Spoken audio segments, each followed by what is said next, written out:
Hai, Assalamualaikum. Tauhid versus pluralisme. Ketika dunia meraihkan kepelbagaian, ada yang mula melupakan hakikat keesaan Tuhan di sebalik suara yang menyeru kesamarataan agama masih ada jiwa yang mencari kebenaran. Mari menerusi perjalanan mencari cahaya tauhid dalam dibayangi kekeliruan di manakah kita. Saya keliru lah. Ya Ahmad, kenapa tu?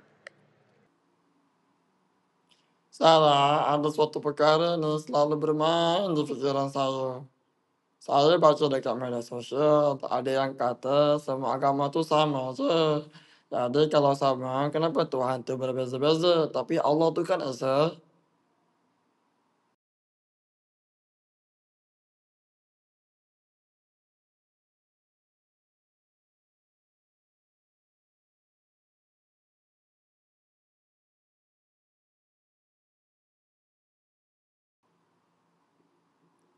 Oh begitu, terima kasih Sarah.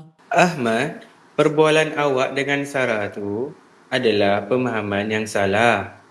Ahmad, jangan cepat percaya. Kita perlu rujuk ilmu sebenar, bukan sekadar kata orang. Baik Ali, saya akan merujuk kepada orang yang alim. Anak-anak, Islam mengajar kita hormat kepelbagaian tetapi akidah tetap satu. Firman Allah, sesungguhnya agama Islam Allah ialah Islam. Ingatlah bahawa kalimah syahadah itu kebenaran kita. Saya memilih tauhid hanya Islam agama yang benar di sisi Allah.